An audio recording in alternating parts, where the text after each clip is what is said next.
TV 910ಗೆ ಸ್ವಾಗತ. ನಾನು ಅಸ್ಫಿಯಾ. ನೀವು ಇನ್ನು ನಮ್ಮ ಚಾನೆಲ್ಗೆ ಸಬ್ಸ್ಕ್ರೈಬ್ ಆಗಿಲ್ಲ ಅಂದ್ರೆ ಈಗಲೇ ಸಬ್ಸ್ಕ್ರೈಬ್ ಆಗಿ ಪಕ್ಕದಲ್ಲೇ ಇರುವ ಬೆಲ್ ಐಕನ್ ಕ್ಲಿಕ್ ಮಾಡಿ, ಲೈಕ್ ಮಾಡಿ, ಶೇರ್ ಮಾಡಿ.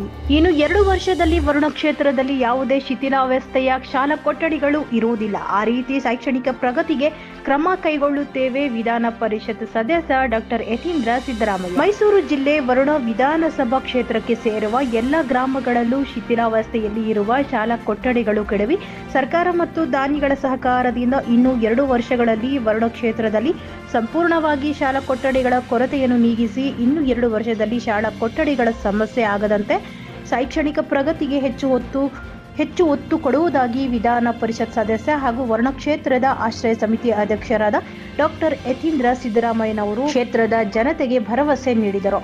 ಮೈಸೂರು ಜಿಲ್ಲೆ ನಂಜನಗೂಡು ತಾಲೂಕು ಚಿಕ್ಕಯ್ಯನಛತ್ರ ಹೋಬಳಿ ವರುಣ ವಿಧಾನಸಭಾ ಕ್ಷೇತ್ರಕ್ಕೆ ಸೇರುವ 16 ಗ್ರಾಮದಲ್ಲಿ ತಾಂಡವಪುರ ಕೈಗಾರಿಕಾ ಪ್ರದೇಶದಲ್ಲಿ ಇರುವ ಐಟಿಸಿ ಕಂಪನಿ ವತಿಯಿಂದ 2 ಸರ್ಕಾರಿ ಹಿರಿಯ ಪ್ರಾಥಮಿಕ ಶಾಲಾ ಕೊಠಡಿಗಳನ್ನು ನಿರ್ಮಿಸಿದರು. ಈ ಶಾಲಾ ಕೊಠಡಿಗಳನ್ನು ಹಾಗೂ ಅಂಗನವಾಡಿ ಕೊಡೆಗಳನ್ನು ಆ ಶಾಲೆಯ ಮುಖ್ಯ ಶಿಕ್ಷಕರಿಗೆ ಬೀಗದ ಕೀ ಕೊಡುವ ಮೂಲಕ ಡಾಕ್ಟರ್ ಯತೀಂದ್ರ ಸಿದ್ದರಾಮಯ್ಯನವರು ಉದ್ಘಾಟನೆ ಮಾಡಿ ನೆರವೇರಿಸಿ ಮಾತನಾಡಿದರು.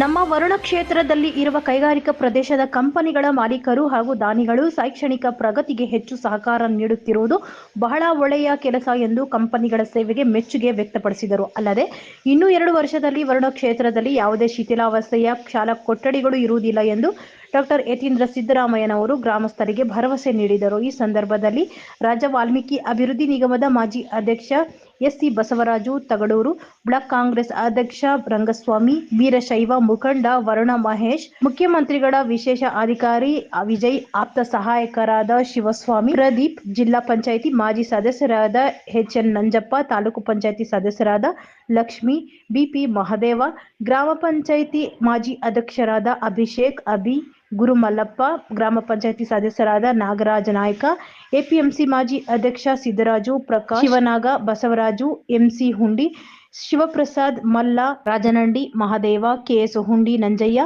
ಕಾರ್ಮಿಕ ಮುಖಂಡ ಮಹದೇವ, ನಾಗೇಶ ಸೇರಿದಂತೆ ಎಲ್ಲ ಇಲಾಖೆ ಅಧಿಕಾರಿ ವರ್ಗದವರು ಹಾಗೂ ಐಟಿಸಿ ಕಂಪನಿ ಮುಖ್ಯಸ್ಥರು ಹಾಜರಿದ್ದರು. Bureau report, Basavaraj, TV 9 Kannada news, Mysuru.